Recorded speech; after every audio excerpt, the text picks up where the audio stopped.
página 51 do nosso livro de Escatologia, Escatologia 1. Vamos ao capítulo 9, Exortação à Vigilância e o Julgamento dos Bodes e das Ovelhas. Bom, o texto que nós vamos estudar agora é Mateus capítulo 24, versículo 45 a 51, para falarmos da parábola dos dois servos, né? Essa primeira parábola de vigilância. Mas mantenha a sua Bíblia aberta e volte um pouquinho para nós podermos entender a sequência que nós estamos no estudo do sermão profético. Retorne até o versículo 35. No versículo 35, Jesus Cristo falou, né? O céu e a terra passarão, mas as minhas palavras não hão de passar. Porém, daquele dia e hora, ninguém sabe, nem os anjos do céu, nem o Filho, mas unicamente o meu Pai. Bom, que dia e hora Jesus Cristo está falando aqui? A interpretação geral é o arrebatamento da igreja, né? E como foi nos dias de Noé, assim será também a vinda do Filho do Homem. Porquanto, assim como nos dias anteriores ao dilúvio, comiam, bebiam, casavam e davam-se em casamento, até o dia em que Noé entrou na arca. Ou seja, está falando, podemos dizer que é o momento que nós estamos vivendo. Não é o momento que nós estamos vivendo. E não perceberam até que veio o dilúvio e os levou a todos. Assim será também a vinda do Filho do Homem. Então está falando de arrebatamento e grande tribulação. O versículo 40, então, estando dois no campo, será levado um e deixado o outro. Estando duas moendo no moinho, será levado uma e deixada a outra. Vigiai, pois, porque não sabeis a que hora de vir o vosso Senhor. Mas considerai isto, se o pai de família soubesse a que vigília da noite havia de vir o ladrão, vigiaria e não deixaria que fosse arrombada a sua casa. Por isso, estai vós apercebidos também, porque o Filho do Homem há de vir a hora em que não penseis. Bom, então esse é o contexto. Agora Jesus Cristo ele vai falar, vamos dizer, de uma forma simbólica para despertar os cristãos à vigilância, tá bom? O primeiro texto que nós vamos ler agora o versículo 45. Vamos prosseguindo.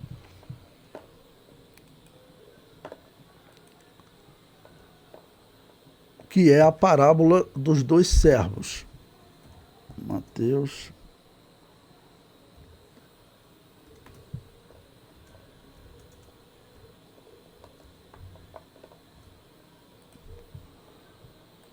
Pois bem, o versículo 45 diz: Quem é, pois, o servo fiel e prudente, que o Senhor constituiu sobre a sua casa para dar sustento a seu tempo? Ou seja, vai falar de um trabalho de mordomia, né? Então vai falar realmente do trabalho dos cristãos, ok? Vai falar do trabalho dos cristãos. Ele prossegue no versículo 46. Bem-aventurado aquele servo que o Senhor, quando vier, achar servindo assim. Em verdade vos digo que o porá sobre todos os seus bens. O que Jesus está dizendo aqui nesse versículo 47? Durante o milênio, que é o período pós-grande tribulação e pós-volta de Jesus, né? Então Jesus arrebatou a igreja, encontrou esse servo servindo fielmente. E vai ter um momento, então, depois que Jesus vai reinar na terra por 1000 anos. E Jesus promete que esses servos reinarão com ele. Isso é um texto que nós estudaremos mais à frente, quando formos estudar os eventos escatológicos e chegarmos no Apocalipse 20 para estudar o milênio. Tá bom? Então, o porá sobre todos os seus bens. Porém, se aquele mau servo disser consigo, o meu senhor tarde virá, e começar a espancar os seus conservos, e a comer e a beber com os bêbados, nós lemos o contexto, lembre-se que Jesus Cristo, ele comparou os dias anteriores ao dilúvio. Vamos dizer, os homens tinham desacreditado em Deus e tinham desacreditado até no juízo de Deus. E estavam dizendo, ele não vem agora, ele tarde virá, ele vai demorar ainda a vir. Ou seja, chegaria um momento em que as pessoas praticamente perderiam essa esperança da volta de Jesus, aplicando espiritualmente a escatologia. Ou seja, os dias da volta de Jesus serão dias em que os servos, ou seja, as pessoas que trabalham para ele, está falando dos cristãos, dos intérpretes, dos pastores, não? Essas pessoas estarão, na verdade, desacreditando até na volta dele e vão começar a fazer aquilo que eles não fariam se eles acreditassem que Jesus está às portas. Né? Então, porque você veja que é uma continuação. Eles dizem, olha, o meu senhor tarde virá e começar a espancar os seus conservos e a comer e a beber com os bêbados, fazendo o que foi feito nos dias anteriores ao dilúvio. Né? E ele diz, virá o Senhor daquele servo num dia em que o não espera e a hora em que ele não sabe. E separá-lo-á e destinará a sua parte com os hipócritas. Ali haverá pranto e ranger de dentes. Ou seja, Jesus está dizendo que as pessoas estarão, muitas pessoas estarão dentro da igreja como servo, trabalhando. Como servo, está falando de cristãos, pessoas estão trabalhando pelo reino. Mas, ao mesmo tempo que eles trabalham pelo reino, eles perderam a fé na volta de Jesus. Vocês sabem que isso, eu tenho dito que é estranho, né? Mas isso está acontecendo com a Assembleia de Deus. Existe uma parte da Assembleia de Deus que ela desacreditou no arrebatamento da igreja. E a prova é que existe um livro, pelo menos, publicado pela casa publicadora, pela CPAD, e esse livro, ele desacredita no arrebatamento da igreja. Ele fala abertamente que, no entender dele, não existe arrebatamento da igreja, Jesus não vem reinar na terra, ele está aguardando o juízo final. Ou seja, ele está dentro da Assembleia de Deus, mas pregando algo completamente diferente do que a Assembleia de Deus sempre pregou. Então, e isso é recente, né? Pelo menos esse livro, acho que não tem 10 anos que foi lançado esse livro. Sei que ele foi indicado no ano 2023 na revista de escola dominical. Então, é um livro recente. Por quê? Porque tem uma parte da Assembleia de Deus, estou falando aqui a igreja que eu sirvo, mas pode ter em outras igrejas também, mas tem uma parte da Assembleia de Deus que deixou de acreditar na volta de Jesus e na implantação de um reino justo aqui na terra que dure 1000 anos. Então, essa é uma parábola que ela está ilustrando vigilância e perseverança. Não? Está ilustrando vigilância e perseverança. E, ao mesmo tempo, ela está dizendo o seguinte, olha, estamos na página 51. Então, essa parábola dos dois servos, ao mesmo tempo, ela está, vamos dizer, ilustrando vigilância e perseverança, e também ela está dizendo o seguinte, olha, vai acontecer nesses últimos dias que uma parte, quando está falando aqui de servos, pessoas que trabalham no reino, obreiros, obreiras, e aí pastores, e também irmãs, ou seja, as pessoas estarão desacreditando na volta de Jesus. Né? E como eu disse para vocês, existe realmente entre nós publicações de livros que ele diz que Jesus não vem reinar na terra, que nós temos que parar de pregar o arrebatamento da igreja, e diz que isso é heresia, né?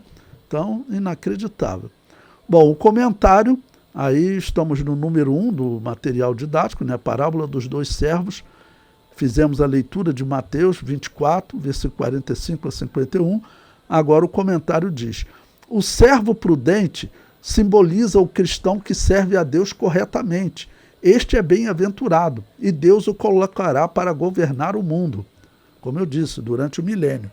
O servo imprudente é chamado de mau e de inútil. Este será condenado ao inferno, onde haverá pranto e ranger de dentes. Bom, por que também, vamos dizer, ser condenado ao inferno? Porque essa pessoa perdeu a fé. A pessoa que desacredita na volta de Jesus, a pessoa que desacredita que Jesus vai implantar um reino justo na terra, que vai durar 1000 anos, a humanidade experimentará um reino justo aqui na terra, que durará 1000 anos. A pessoa que desacredita nisso, ela perdeu a fé. Se eu sou, por exemplo, pastor em uma igreja e eu tenho um obreiro que ele diz que não acredita, não, ele vai deixar de ser obreiro. Ele vai deixar de ser obreiro. Essa pessoa, ele perdeu a fé. Ele não pode trabalhar ensinando, liderando, não pode. Ele perdeu a fé. Ele mesmo está confessando que ele perdeu a fé. Né? Ele não acredita mais no arrebatamento da igreja, não acredita no reino justo, então ele perdeu a fé. Então é isso que está sendo descrito aqui. Tá ok? Pois bem, prosseguindo então, o item 2, estamos estudando a página 51, número 1, a parábola dos 2 servos. Agora vamos à parábola das 10 virgens, Mateus capítulo 25, versículos 1 a 13. Bom, de novo temos que contextualizar, né? Antes Jesus falou a parábola dos 2 servos, né? A parábola do servo prudente, fiel, e do imprudente, infiel. Está falando de, vamos dizer, obreiros, pessoas que trabalham, né? Esse seria o significado, mas um não foi perseverante, não foi vigilante. Ok? E agora Jesus vai falar exatamente vamos dizer, do outro símbolo de vigilância também, com a parábola das 10 virgens.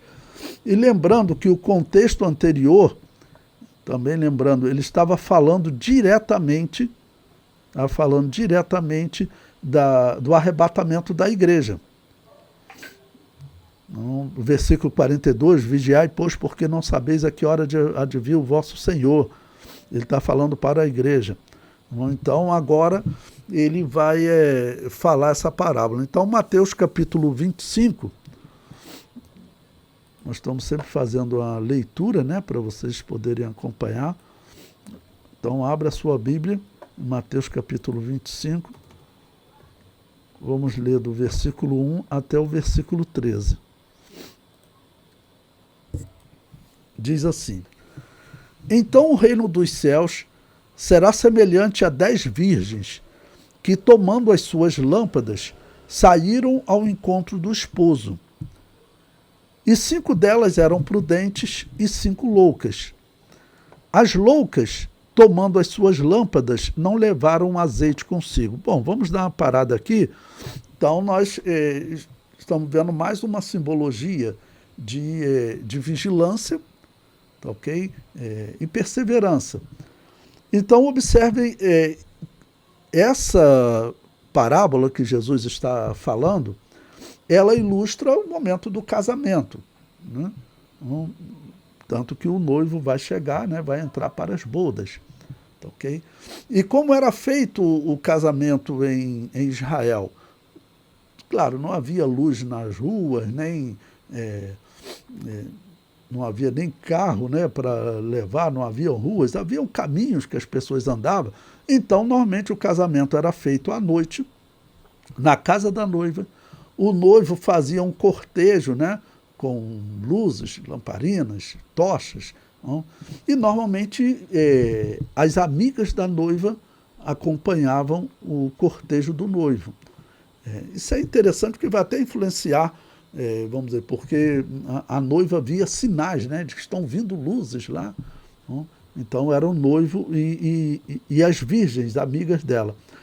Nessa parábola aqui, a noiva ela não aparece, ela nem é citada. Então, as virgens, né, tomando as suas lâmpadas, saíram ao encontro do esposo para poder exatamente fazer esse encontro e iniciar o cortejo até a casa da noiva. Não? Então, vamos dizer, 5 prudentes, 5 loucas, ok?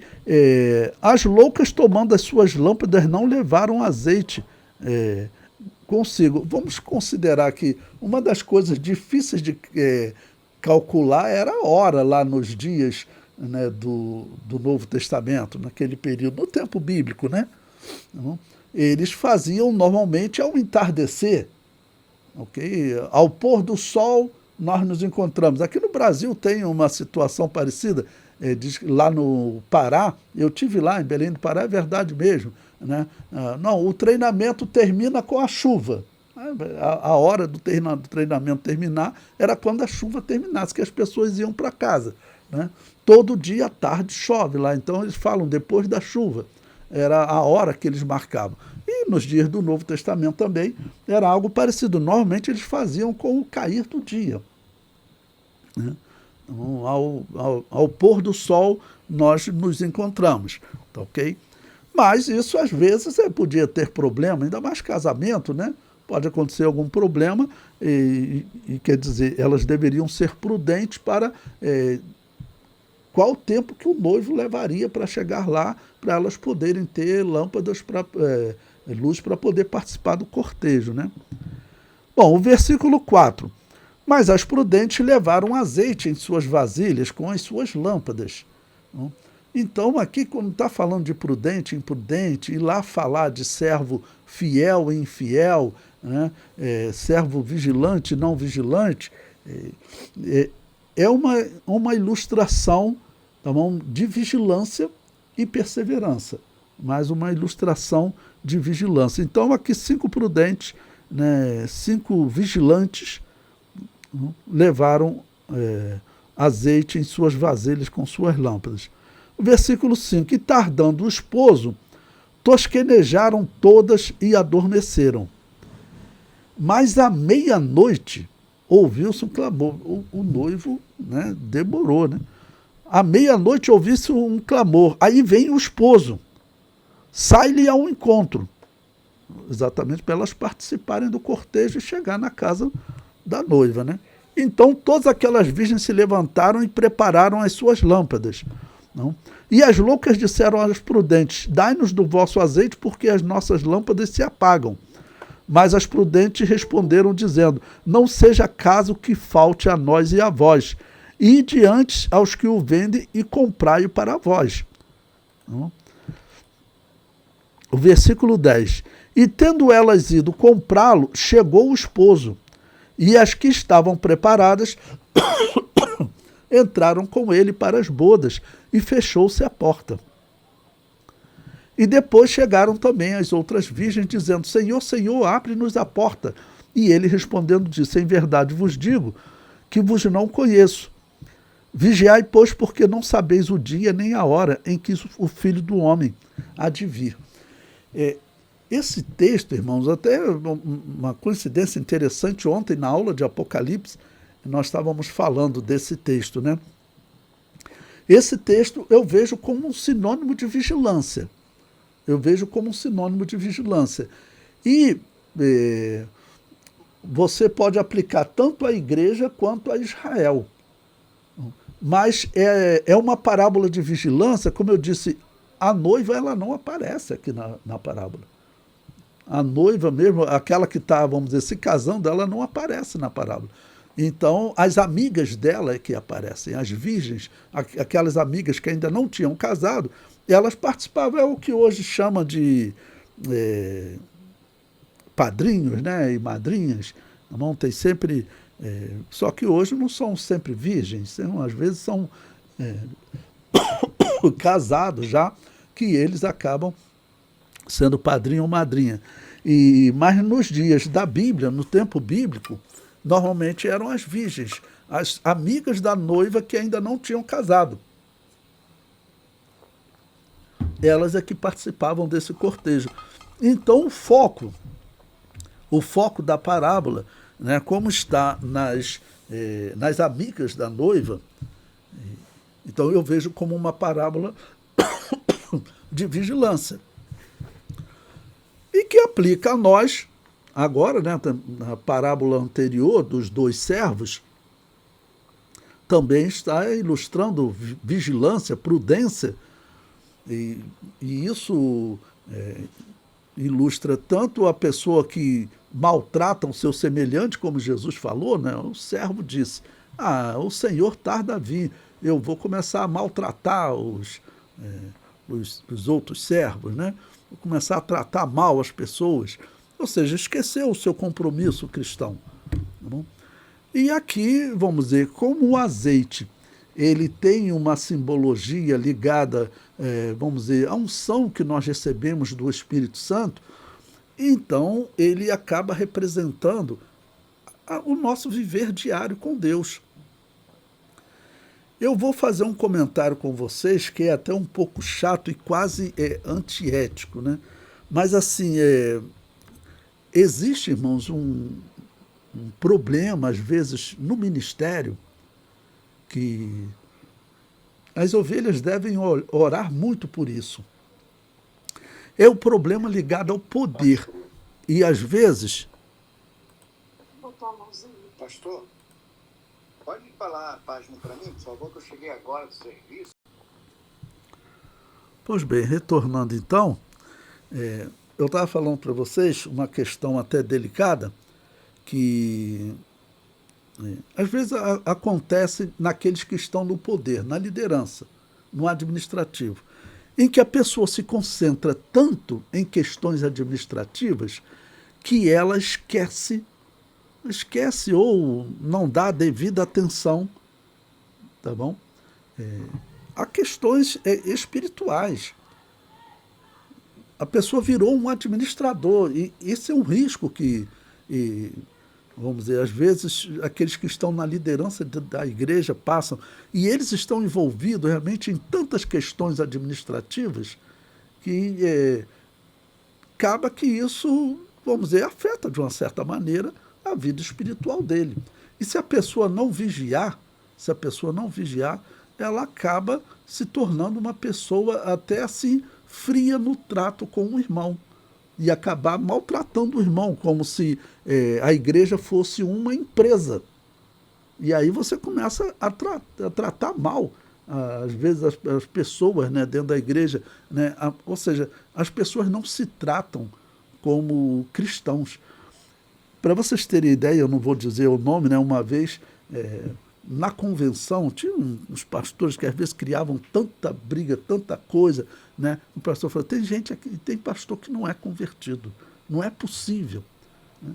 Então, infelizmente, isso acontece, e uma das razões que eu vejo é o problema administrativo. Né? Seria bom que cada pastor de igreja, a gente pensar numa administração ideal para a igreja, seria o seguinte, olha, eu sou pastor, eu vou cuidar aqui da palavra de Deus e vou cuidar da vida espiritual de vocês. Não, né, todo aconselhamento que vocês precisarem, eu estou disponível e eu estou sempre preparando sermão e estudos para vocês. Agora, a questão administrativa, pagar contas, cuidar da zeladoria, isso aí, eu não mexo em nada, isso é tudo com vocês.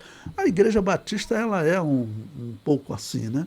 Ela é um pouco assim. Na Assembleia de Deus tem um problema. O pastor, ele é tudo. Ele é tudo. E isso acaba influenciando, tá bom? Então, essas duas parábolas de vigilância, agora aqui a parábola das 10 virgens, né, faltou óleo, ou seja, a pessoa, eu dei aí um dos motivos, né, a questão administrativa, muitos outros motivos podem acontecer. Aqui as duas parábolas, elas estão, vamos dizer, ilustrando cristãos, porque Jesus está falando, ele terminou o tópico anterior, se nós retornarmos lá, né, ele terminou o tópico anterior falando exatamente da vinda dele, que seria de surpresa, como ladrão, tá ok? Então, ele está falando isso diretamente para os cristãos. Ele está falando sobre a vinda dele, sobre o arrebatamento da igreja. Então, o contexto é o arrebatamento da igreja e vigilância, né? Então, vocês vejam, falando em ministro, e aí vamos pensar, claro, em todos nós aqui como sacerdotes, porque no cristianismo todo cristão é um sacerdote, né? O que Deus estabeleceu para o sacerdote, para poder ilustrar exatamente o que eu estou falando para vocês agora? O sacerdote, quando ele entrava no lugar santo, lembrando que o tabernáculo ele tinha 3 divisões: o pátio, o lugar santo e o santo dos santos. O pátio era onde estava o altar dos holocaustos, ele fez algum sacrifício ali e tal. O culto seguia, ele tinha que entrar no lugar santo, né? Saiu do pátio, entrou no lugar santo, ele tinha que ir até o altar do incenso fazer uma oração, intercessão. E todo momento que ele estava ali no lugar santo, ele tinha que estar olhando para o castiçal, porque os sacerdotes que estavam trabalhando ali, eles tinham que estar sempre cuidando daquela luz, daquelas 7 luzes, para elas não apagarem. Então tinha um pavio, ele tinha que levantar o pavio para a chama estar sempre acesa, o pavio vai queimando, né? Então eles tinham uma tesoura espavitadeira, que ela não corta, ela só puxa o pavio. Ele cuidava da luz do castiçal, ele cuidava da luz da igreja. E ele também, ele tinha que se alimentar. Então, por isso, Deus deu ordem para Moisés colocar uma mesa onde tinha pão com incenso. A finalidade era simbolizar a oração, né? E pão é alimento, é a palavra de Deus. Então, a palavra de Deus e oração, ou seja, está falando da comunhão dele com o Espírito Santo, da comunhão dele com Deus, que ele tinha que cuidar. Então, o que está ilustrando aqui é que é exatamente isso que está faltando. E como eu estou dizendo, aqui esse sacerdote do Antigo Testamento somos todos nós. Todos nós somos sacerdotes. Não? É assim que a Bíblia nos descreve no Novo Testamento. Tá ok? Pois bem, então, só para lembrar, o último versículo que nós lemos, né, o versículo 13, Mateus 25, versículo 13, que diz: vigiai, pois, porque não sabeis o dia nem a hora. Esse dia e hora, vocês sabem que é uma questão realmente que todos gostariam de saber, né? Seria bom se nós conseguíssemos saber. Eu resolvi botar como uma interrogação, né? A princípio, todos vão responder sim, seria bom para nós podermos, vamos dizer, nos prepararmos para essa hora. Mas aí, o que pode acontecer? Não, você está sabendo, por exemplo, que só vai acontecer em 2027, um exemplo. Você fala, bom, esse ano de 2026 eu ainda posso, então, aproveitar um pouco. E aí o diabo vai colocando laço em você.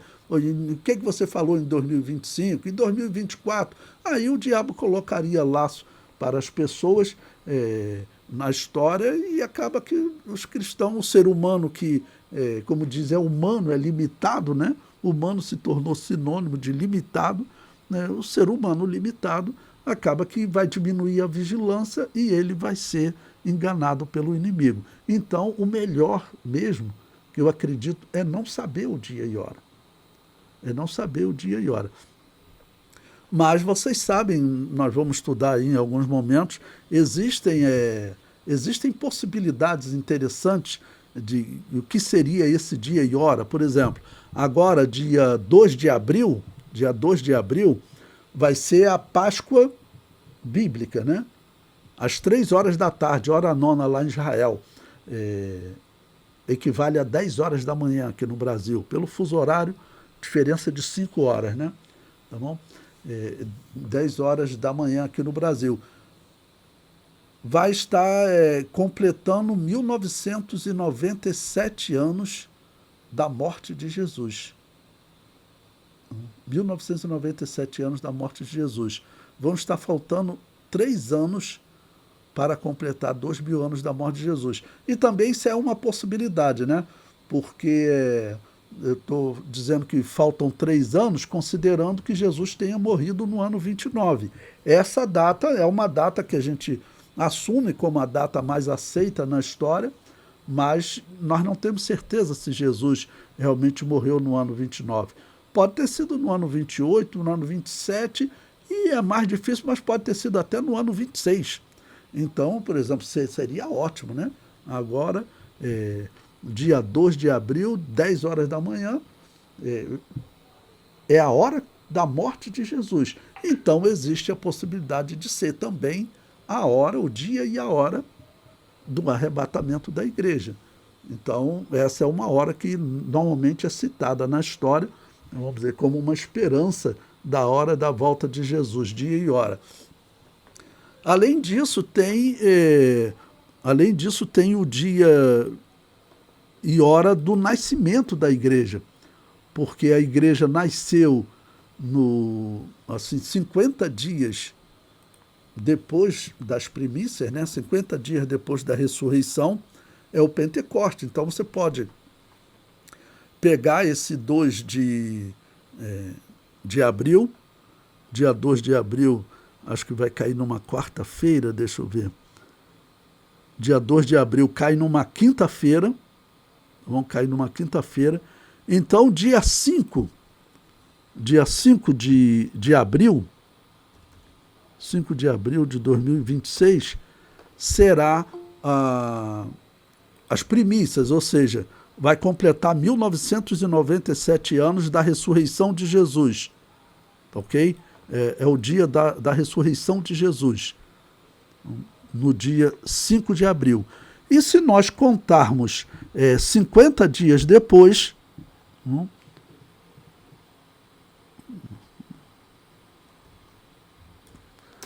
vai chegar lá no dia, no mês de maio, dia 25 de maio. Digo, dia 24 de maio. Então, no dia 24 de maio,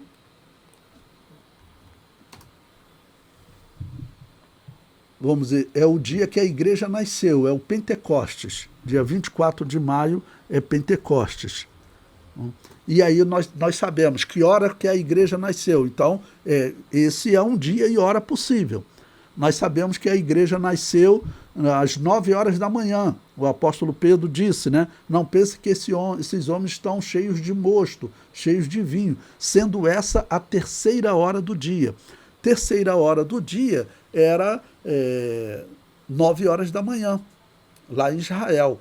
Pelo fuso horário, 5 horas de diferença, então vai dar 4 horas da madrugada no Brasil. Então, olha, dia 24 de maio, né, no domingo, 4 horas da manhã, vai estar completando 1997 anos da descida do Espírito Santo sobre a igreja e logo do nascimento da igreja. Então, esse é um dia e hora também, vamos dizer, possível para o arrebatamento da igreja. E depois tem o Pentecostes, né?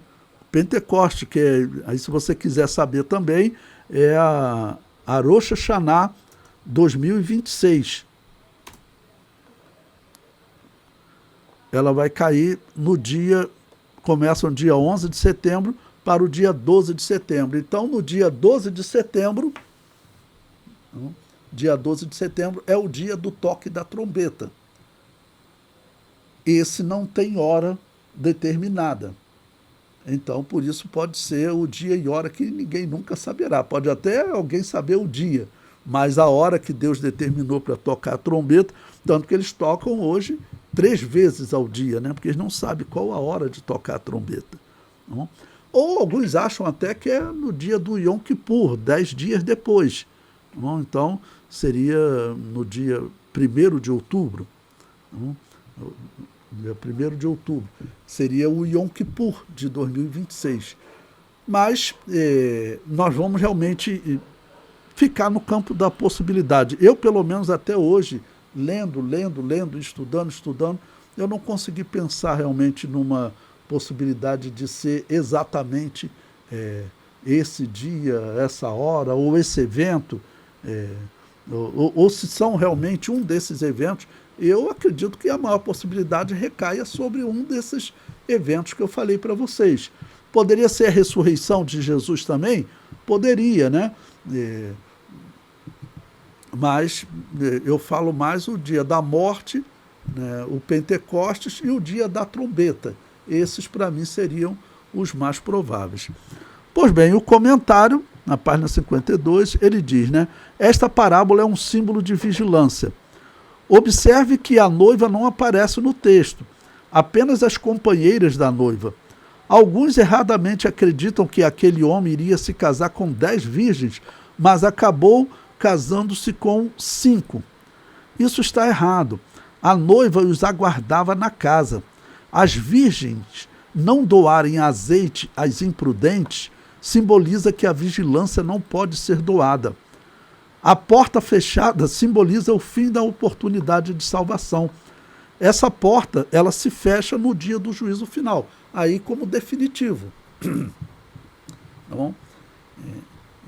Que aí, vamos dizer, já é a última oportunidade que as pessoas tiveram no milênio, falando de símbolo de vigilância para todos os eventos. Então, repetir até o que eu falei ontem na aula de Apocalipse, que saiu esse assunto, né? Para a igreja, esse é o momento que nós temos que estar vigilantes, próximo ao arrebatamento da igreja. Israel vai ter que estar vigilante, pelo menos em obediência às escrituras e procurando a verdade durante a grande tribulação, porque terão israelitas que se converterão a Jesus, né? E durante o milênio, Israel e as nações terão que estar vigilantes com a oferta de Satanás no final do milênio, que ele vai conseguir enganar uma parte da humanidade de novo, né? Então, é um símbolo de vigilância. Para nós, qual o tema a ser pregado? É o arrebatamento da igreja. Tanto que no contexto, Jesus Cristo estava falando sobre o dilúvio, como foi nos dias anteriores ao dilúvio, vai ser, assim acontecerá, tá bom? Nos dias anteriores à vinda dele. E ele diz que desse dia e hora ninguém sabe. Então, a nossa pregação, essa mesma parábola, podemos dizer que as duas testemunhas estarão pregando ela durante a grande tribulação para Israel, para que Israel seja vigilante. Porque, claro, as duas testemunhas estarão falando de Jesus. E também depois, os 144 mil que se convertem pela pregação das duas testemunhas, também estarão pregando para Israel o tema vigilância. E aí, tanto por esse texto quanto do Antigo Testamento.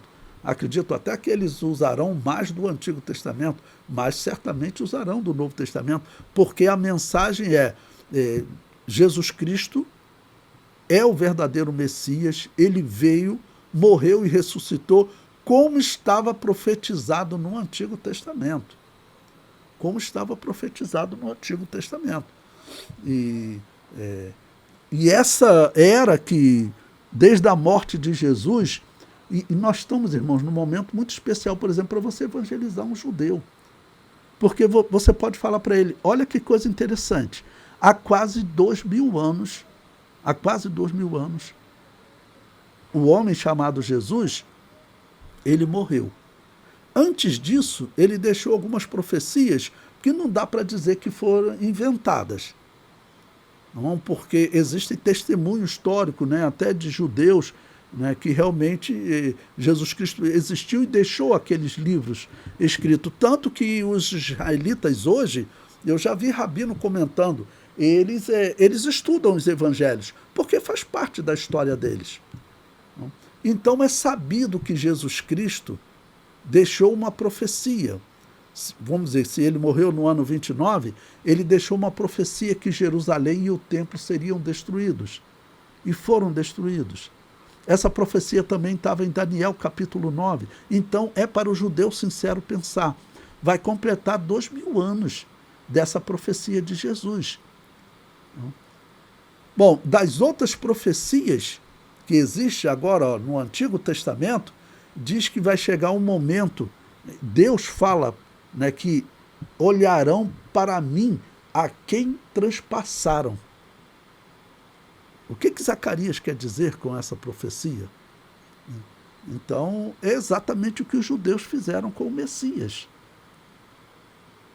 Então, quando diz que eles olharão para ele, aí está descrevendo Zacarias 14 até o 16, é importante vocês lerem, depois nós vamos estudar esse texto de Zacarias. Ele está falando exatamente do momento em que eles encontram com o Messias e servem ao Messias e reinam junto com o Messias. Então, olharão para aquele a quem traspassaram. Olha, vai fazer 2000 anos que o Messias foi transpassado. Vai fazer 2000 anos que Jesus morreu na cruz. Está chegando a hora de Israel olhar para aquele a quem traspassaram, se cumprindo a profecia de Zacarias. Bom?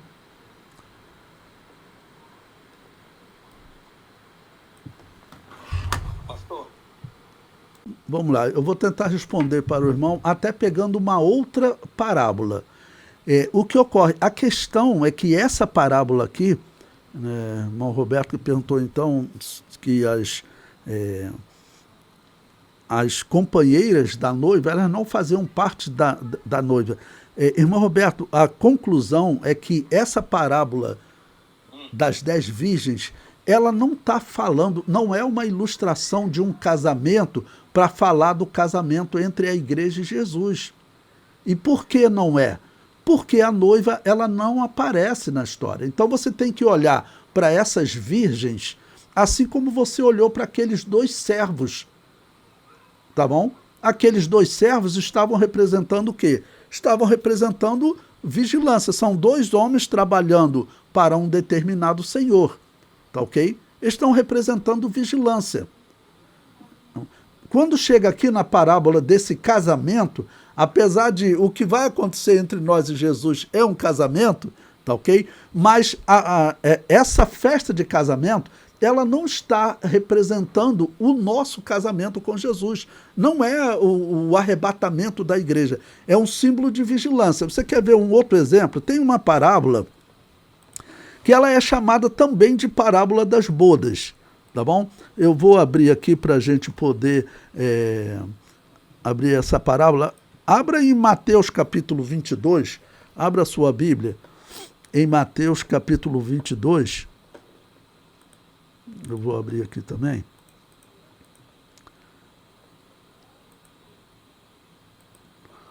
O tema diz o seguinte, a parábola das bodas. Então, antes até de ler o texto, para poder explicar para o irmão, o resultado dessa parábola, se assumir, como, por exemplo, o irmão está assumindo que a parábola das 10 virgens é a parábola do casamento da igreja, na verdade não é uma parábola de vigilância.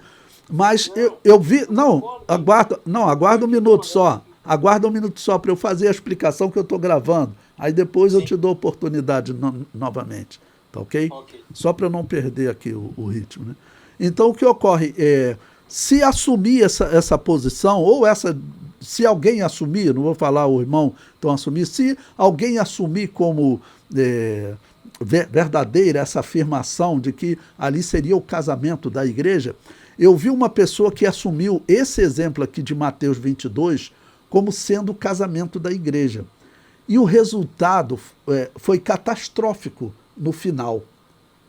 Eu vou mostrar por quê. Então, eu vou lendo o texto. Ele diz o seguinte: então Jesus, tomando a parábola, tornou a falar-lhes em parábolas, dizendo: o reino dos céus é semelhante a um certo rei que celebrou as bodas de seu filho. Você vai ver que essas bodas aqui, esse casamento, não tem nada a ver com o casamento da igreja. Até porque senão seria catastrófico no final. Tá ok? Então, é uma parábola que está usando uma ilustração de bodas, mas não está falando do casamento em si. Essa daqui não está falando do casamento de Jesus com a igreja, e a parábola das 10 virgens também não. Bom, prossegue, olha o versículo 3. E enviou os seus servos a chamar os convidados para as bodas, e estes não quiseram vir. Depois enviou outros servos, dizendo: dizei aos convidados, eis que tenho o meu jantar preparado, os meus bois e cevados já mortos, e tudo já pronto. Vinde às bodas. Porém, eles, não fazendo caso, foram um para o seu campo e outro para o seu negócio. E os outros, apoderando-se dos servos, os ultrajaram e mataram. E o rei, tendo notícias disso, encolerizou-se e, enviando os seus exércitos, destruiu aqueles homicidas e incendiou a sua cidade. Então disse aos servos: as bodas, na verdade, estão preparadas, mas os convidados não eram dignos.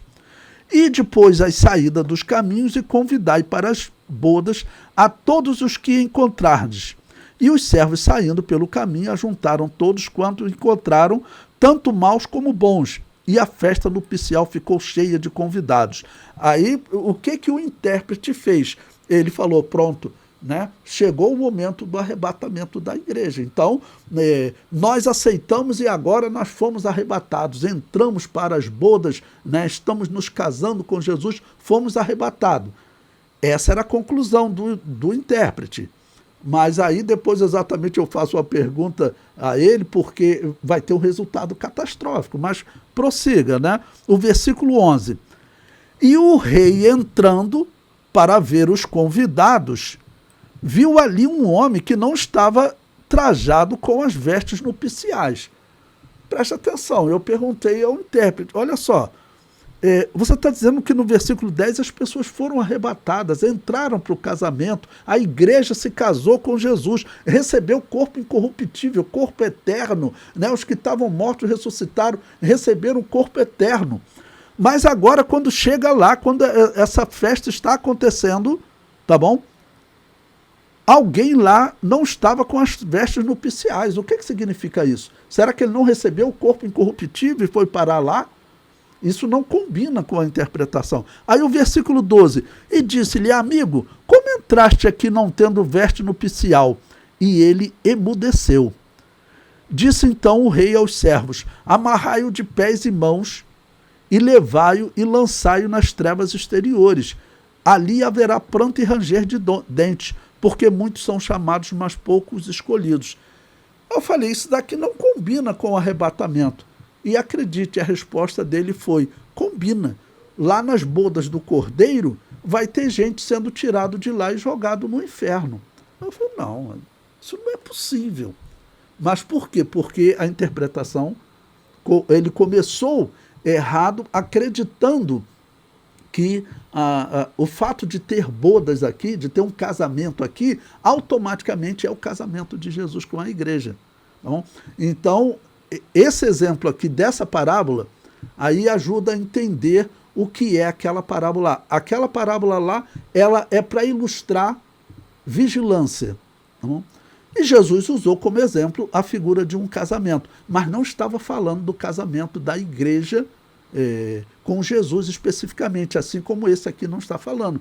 É uma ilustração que você usa num determinado momento de um servo que trabalha na lavoura, tá ok? Em outro momento você pode usar de um homem se casando com uma mulher, ou de companheiras da noiva que vão participar de um cortejo. Então a parábola das 10 virgens, como eu respondo, que aí foi a pergunta do irmão Roberto, né? Como eu respondo sobre a parábola das 10 virgens? Ela não é uma parábola do casamento de Jesus com a igreja. Assim como essa parábola aqui de Mateus 22, não é essa parábola das bodas de Mateus 22 não é uma parábola das bodas de Jesus com a igreja, não é uma parábola do casamento de Jesus com a igreja. Tá bom? Aqui ele usou a figura do casamento. Mas claramente esse texto de Mateus, ele está falando do reino de Deus, do reino dos céus hoje. Tanto que Jesus Cristo disse, né? O reino dos céus é semelhante, versículo 2. Ele está falando do que está acontecendo hoje. Deus está chamando as pessoas para o reino de Deus, para a igreja. Tem pessoas que estão dizendo não, e Deus está chamando pessoas, vamos dizer, que a princípio não tinham nem sido convidadas. Essas pessoas estão entrando para o reino de Deus. Quando as pessoas entram para o reino de Deus hoje, essa parábola de Mateus 22 está falando hoje. Essas pessoas entram para o reino de Deus hoje, e em algum momento ela entra com um compromisso de mudar de vida. Mas em algum momento o rei chegou lá e falou: mas você não está com as vestes nupciais, ou seja, você não mudou de vida, porque as vestes, elas simbolizam o interior da pessoa, tá bom? Por isso, a justiça dos homens é comparada a um trapo de imundície. Então, ele não vestiu as vestes nupciais, está falando de alguém que entra na igreja hoje, não está falando do casamento da igreja com Jesus. Essa parábola, assim, para mim, é 100%, 110% certo que não está falando do casamento de Jesus. Mas eu já ouvi pessoas, vamos dizer, falando isso, tá certo? E no caso lá, complementando, voltando à questão inicial, que é exatamente a parábola das 10 virgens, ali não é uma parábola que ilustra o casamento de Jesus com a igreja. É uma parábola que, assim como Mateus 22, está usando o casamento ali para falar em um momento de vigilância. E usou a figura de um casamento. E é claro que, para nós, falar de vigilância, o tema que Jesus está falando é a volta dele. Mas a história, a ilustração que ele criou é uma ilustração de vigilância e não está falando do casamento dele. Assim como a parábola de Mateus 22 também não está falando do casamento dele com a igreja. Tá bom? Essa é a minha resposta. Agora, eu concordo assim que, claro, as questões estão ligadas diretamente, porque se eu for falar, eu tenho que falar o quê? É do arrebatamento da igreja. A nossa temática é o arrebatamento da igreja. Se eu for pregar sobre o arrebatamento da igreja, eu posso até pregar nessas duas parábolas. E eu vou falar o seguinte, olha, essa primeira parábola aqui de Mateus capítulo 22, ela está ensinando o seguinte para vocês, que você entrou no reino de Deus, você tem que mudar de vida. Tá bom? E a festa de casamento, ela é usada por Jesus para ilustrar, porque ela tem uma regra. Você vai numa festa de casamento, você não vai com qualquer roupa, você tem as vestes nupciais, as vestes específicas para aquele evento, tá ok? Então, isso está ilustrando hoje quem entra no cristianismo. Hoje, tá bom? Ele tem que se vestir do cristianismo, ele tem que abandonar as roupas antigas, né? O tipo de roupa que ele usava, tal, é uma roupa para essa festividade. Então, eu prego o arrebatamento da igreja nesse tema. Mas as bodas, o casamento que está sendo ilustrado aqui, não é o casamento de Jesus com a igreja. É um casamento natural, e que então Jesus tirou um exemplo de alguém, nesse caso aqui, que ele quer entrar para o cristianismo, mas não quer mudar de vida. E lá no caso também, na parábola das 10 virgens, eu prego sobre o arrebatamento, né, nesse tema, eu prego, falando de vigilância. Então, falar da parábola das 10 virgens é falar de vigilância de tudo que nós temos que ter um cuidado especial nesses dias, principalmente da questão doutrinária, não? Mas também da vigilância com todo tipo de pecado, porque o inimigo está preparando todo tipo de tropeção que ele puder para o ser humano, para o cristão, né? Vou contar um exemplo horrível que eu fiquei sabendo há pouco tempo. Um ex-obreiro da Assembleia de Deus, ele se desviou, um obreiro da Assembleia de Deus, um homem que era obreiro da Assembleia de Deus, o homem se desviou do Evangelho. Aí você pensa, até aí, vamos dizer, isso acontece, né? Isso acontece. Só que ele se desviou e ele foi para a Umbanda, servir mesmo na Umbanda. E lá o inimigo já começou a usar ele de uma maneira lá, inclusive ele se tornou homossexual lá, porque isso é comum na Umbanda, né? O homossexualismo é comum na Umbanda.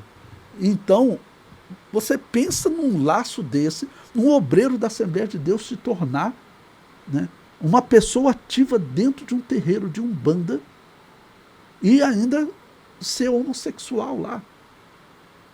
Então, os tipos de laços que o inimigo está preparando, em todas as esferas, você pode imaginar, são laços terríveis, que estão levando pessoas. Bom, então, eu pregaria nessas duas parábolas mesmo reconhecendo, falando até para os irmãos, o que está ilustrado aqui não é o casamento de Jesus com a igreja. Tanto que a igreja aqui na parábola das 10 virgens não é citada, e lá em Mateus 22, irmão, em meio àquele casamento, aquelas bodas, alguém foi jogado para o inferno. E não pode alguém que foi arrebatado, recebeu o corpo incorruptível, chegou lá nas bodas do Cordeiro, participou do tribunal de Cristo, né? Recebeu o galardão e depois vai para as bodas do Cordeiro no céu e chega de lá, é jogado no inferno. Então, a questão dessa... Elas falam de casamento, mas elas usam a figura do casamento natural sem falar diretamente do casamento com a igreja, ok?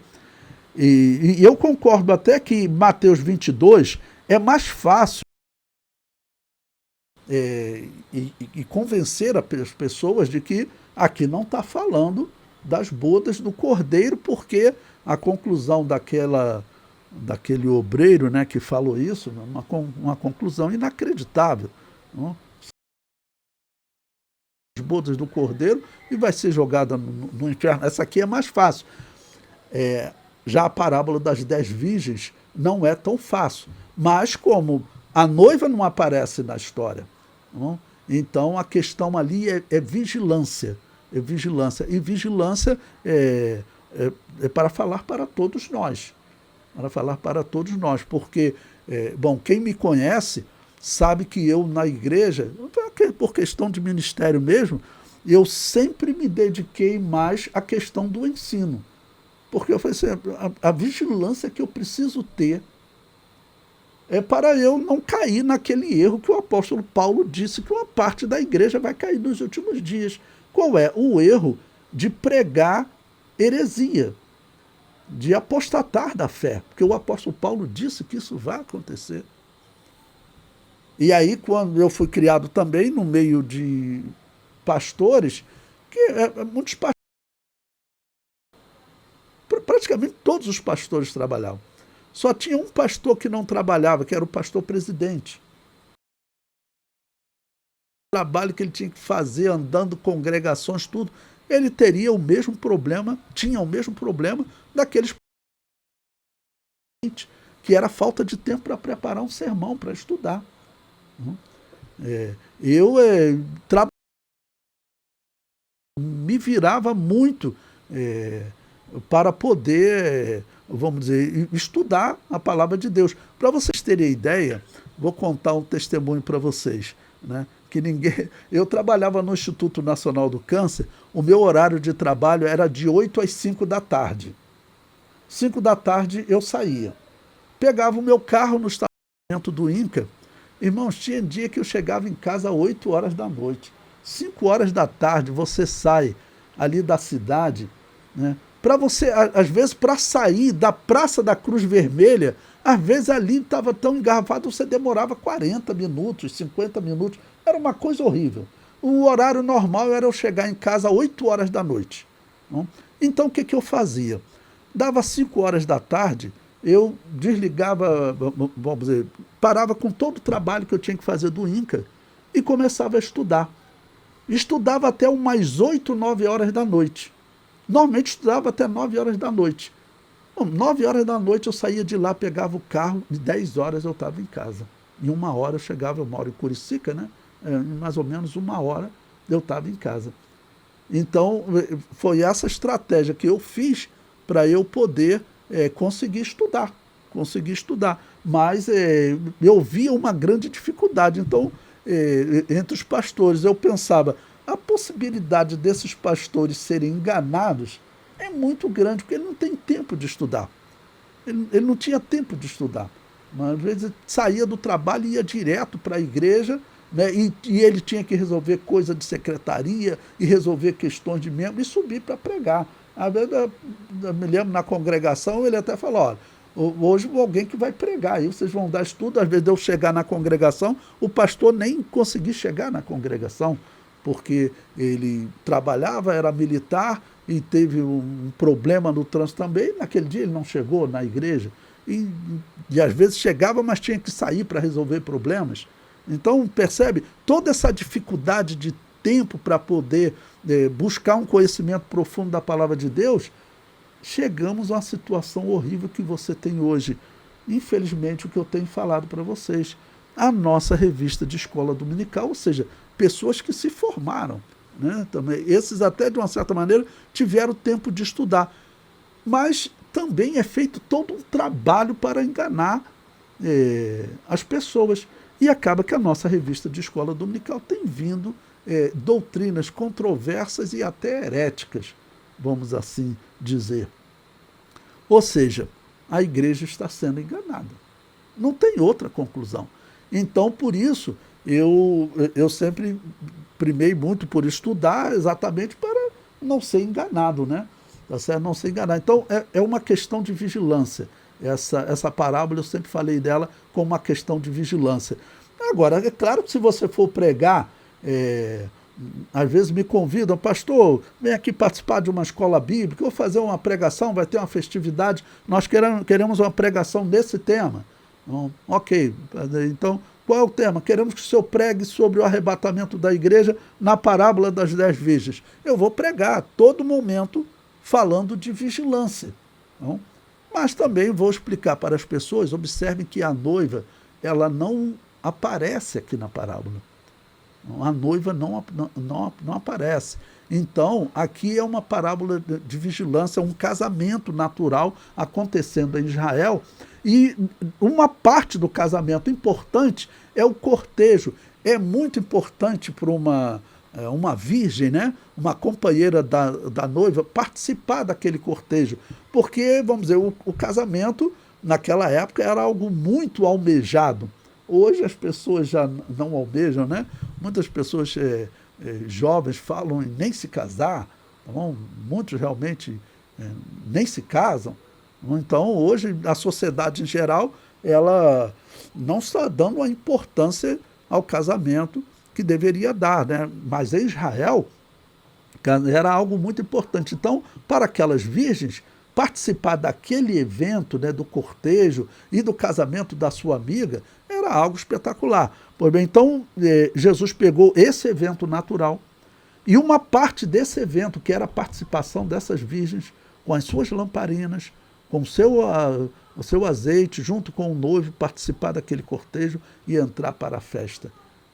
Então, era, vamos dizer, um exemplo de vigilância, mas a parábola em si, aquele noivo, podemos dizer, não é Jesus. Aquele era um exemplo que Jesus criou, né? Normalmente uma parábola é uma obra fictícia, você cria, né? Por isso que não tem nome próprio. Então, Jesus pegou a ilustração de um homem, uma mulher e companheiras dela em algum lugar, vamos dizer, de Israel, mas ele não está falando do casamento dele com a igreja, apesar de ser uma parábola sobre casamento. Mas é só um evento natural e uma parte desse evento, o cortejo que aquelas moças iriam participar, faltou vigilância para elas, e para o cortejo elas precisavam de lamparina. Elas precisavam para andar, porque, como eu disse, não tinha luz nas ruas, no caminho era tudo escuro. E você já andou no escuro em local, né, que muitas vezes tinha vegetações, árvores, você não vê nada.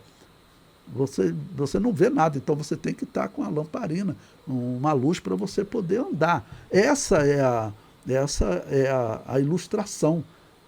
Na vigilância você tem que estar ali com a luz para você poder seguir nesse cortejo, senão você vai tropeçar, vai se perder. Elas falaram, vai comprar azeite, porque senão a gente começa a tropeçar, cair, daqui a pouco a gente não chega no nosso destino. Então elas foram comprar azeite.